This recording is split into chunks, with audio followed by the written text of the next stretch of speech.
Hello friends, welcome to channel AMBPCS। Bharat के भूगोल के अंतर्गत आज की जो क्लास है जिसका नाम है हिमालय पर्वत।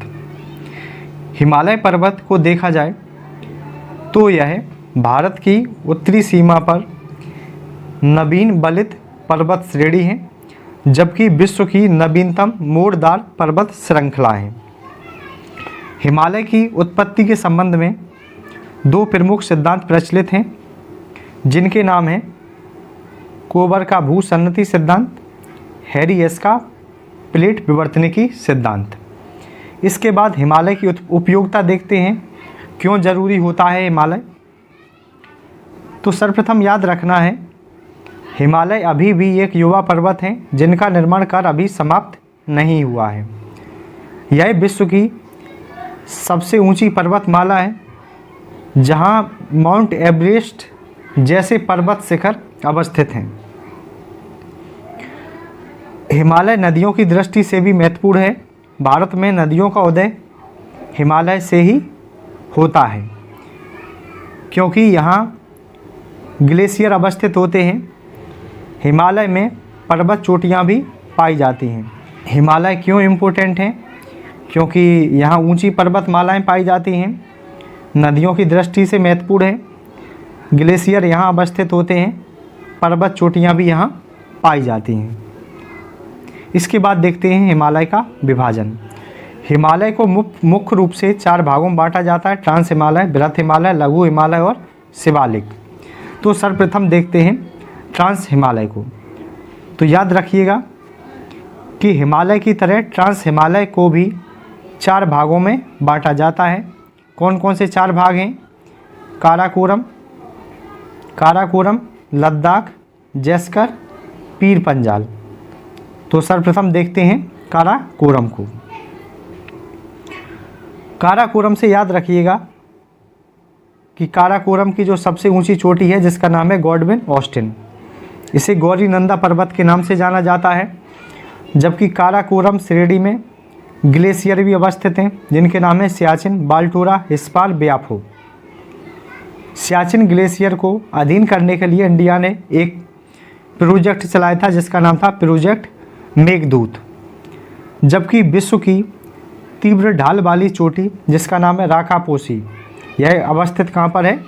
लद्दाख में है। याद रखिएगा। इसके साथ देखने वाले हैं जो ट्रांस हिमालय है उसका विभाजन। जो ट्रांस हिमालय है उसका जो विभाजन होता है 4 प्रकार से होता है। पहला है काराकोरम, लद्दाख, जैसकर, पीर पंजाल। तो याद रखिएगा, काराकोरम रेंज से जो एक नदी निकलती है उसका नाम क्या है? श्योक नदी। जबकि लद्दाख जैसकर के मध्य से कौन सी नदी बहती है? तो उसका नाम है सिंधु नदी। जबकि पीर पंजाल के किनारे कौन सी घाटी अवस्थित है? तो याद रखिएगा, कश्मीर घाटी। और कश्मीर घाटी से ही एक नदी का उदय होता है, याद रखिएगा, जिसका नाम है झेलम नदी। और झेलम नदी के किनारे कौन सा शहर बसा हुआ है? तो याद रखिएगा, श्रीनगर। इसके बाद देखते हैं आगे। श्योक नदी के बारे में कुछ पॉइंट याद रखिएगा, जैसे इसे मौत की नदी कहा जाता है और यह काराकोरम रेंज से निकलती है।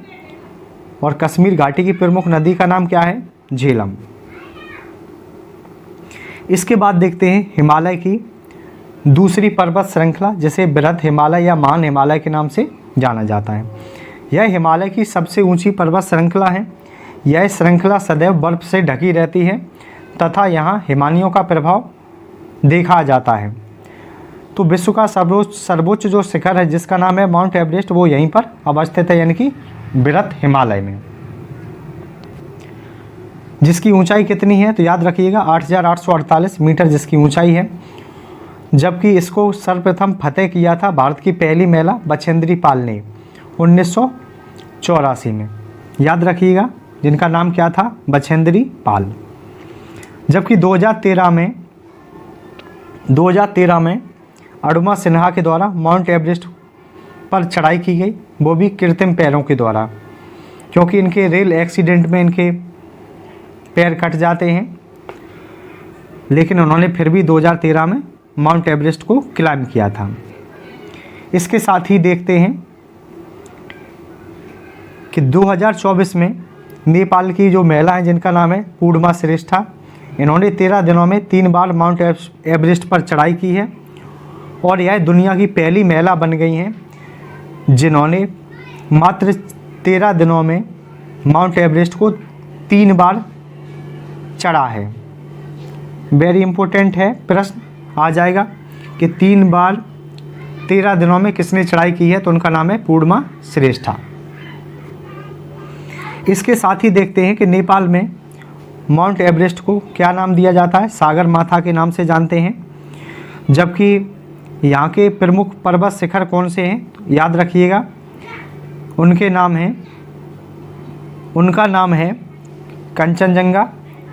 कंचनजंगा भारत का सबसे ऊंचा पर्वत शिखर है। नंगा पर्वत, नंदा देवी, नामचा बरवा, यह पर्वत शिखर भी पाए जाते हैं। इसके साथ देखते हैं हिमालय की तीसरी श्रृंखला जिसका नाम है लघु हिमालय। इस श्रृंखला के बारे में याद रखिएगा कि यह पर्यटन की दृष्टि से महत्वपूर्ण है। यह ऊबड़ खाबड़ पर्वत श्रृंखला का उदाहरण है। जबकि यहाँ कौन कौन सी पर्वतमालाएं पाई जाती हैं, तो उसे याद रखिएगा कि यहाँ पीर पंजाल, धौलाधर, मसूरी, नागटिब्बा, कुमायूं, महाभारत, यह पर्वत श्रेणियाँ देखी जाती हैं। जबकि धौलाधर में डलहौजी, धर्मशाला, शिमला हिल स्टेशन अवस्थित है। तो याद रखिएगा जो धर्मशाला, शिमला, डलहौजी हिल स्टेशन है वह किस श्रेणी में है, तो धौलाधर श्रेणी में अवस्थित हैं। जबकि नैनीताल, चकराता, रानीखेत हिल स्टेशन मसूरी श्रेणी में अवस्थित हैं। इसके साथ हिमाचल प्रदेश के लाहौल, स्पीति, कांगड़ा घाटियाँ भी देखने को मिलती हैं। जबकि लघु हिमालय में प्रमुख दर्रे हैं जिनका नाम है पीर पंजाल, बनिहाल, यह कहाँ पर अवस्थित हैं, जम्मू कश्मीर में अवस्थित हैं। हिमालय की जो चौथी पर्वत श्रृंखला है जिसका नाम है शिवालिक, इसके बारे में याद रखिएगा कि हिमालय की सबसे बाहरी श्रेणी है तथा हिमालय की सबसे नवीन पर्वत श्रेणी है। यहाँ दून और द्वार मैदान देखे जाते हैं, जैसे दून से याद रखिएगा देहरादून, कोटली दून, पोटली दून, और द्वार से याद रखिएगा हरिद्वार। द्वार से क्या याद रखना है, तो द्वार से याद रखना है हरिद्वार। अगर आपने चैनल को सब्सक्राइब नहीं किया है तो चैनल को सब्सक्राइब करें। नेक्स्ट टॉपिक जल्द ही।